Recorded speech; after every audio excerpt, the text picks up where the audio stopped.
This is GNN, the Guilfordian News Network.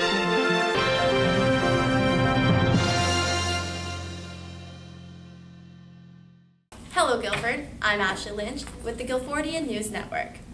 For our local stories this week, we have a flea market. The Guilford College Peace Society has been going door to door all week to collect clothing, purses, shoes, books, and anything students are willing to give to sell at the flea market held on Founders Lawn on Wednesday the 22nd. The donated items were sold in an effort to send aid to victims of the July monsoons that caused massive flooding across Pakistan.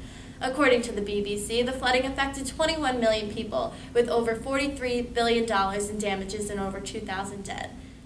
And for our local news, a 14-year-old freshman in nearby Clayton, North Carolina was suspended for wearing a nose stud to school. The stud, the student claims, is a symbol of her belief in Church of Body Modification, a religious organization with ministries in New York, California, and in North Carolina.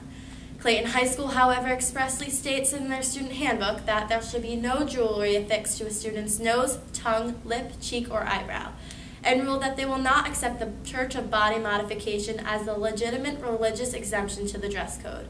This is the third time the student has been suspended and faces a possible recommendation for alternative schooling if she returns again with the nose stud, which she has publicly said she intends to do. And now for World and Nation.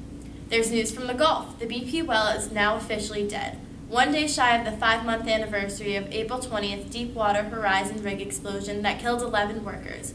Retired Coast Guard Admiral Thad Allen, who has been Washington's voice throughout the ordeal, said last Sunday that the well was effectively dead and posed no further threat to the Gulf of Mexico.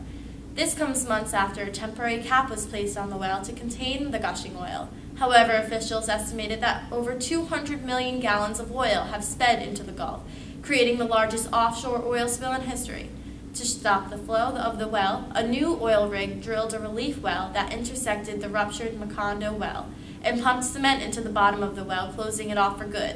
This is not, however, the end of the saga for BP, who has so far paid out $9.5 billion in cleanup costs, and as well as promised $20 billion for victims' compensation. A full recovery in the Gulf, both economically and ecologically, is expected to take decades. In lighter news, American Sarah Shrewd was released this week from her Iranian prison after being accused of espionage, along with her fiancé, Shane Bauer, and friend Josh Fadel. Bauer and Fadel, however, remain in prison. Since her release, Shrewd has expressed her bittersweet gratitude for being released, but she feels she is only 1/3 free and has called for the release of her counterparts. In response, Iranian President Mohammad Ahmadinejad has called for a release of 8 Iranians he claims were arrested illegally. The 3 Americans were arrested in July of 2009 after hiking by a popular tourist destination in Iraq's Kurdistan region when they crossed the unmarked border into Iran. Less than a week after thousands in England protested Pope Benedict XVI's arrival on English soil, another scandal came to light from the Vatican. The official Catholic bank, the Institute for Religious Works, which administers the accounts of cardinals, bishops, priests, and religious orders, is being investigated for money laundering. Ettore Gotti Tedeschi has been accused by the Italian tax police regarding 2 accounts amounting to 23 million euros or $30 million US. The Vatican, in an official statement, said they were perplexed and astonished by the charges. This, however, is not the first time the Vatican's bank has come into a run-in with the law. In 1982, when the bank's then-governor was indicted in connection to the collapse of Italy's largest private bank at the time.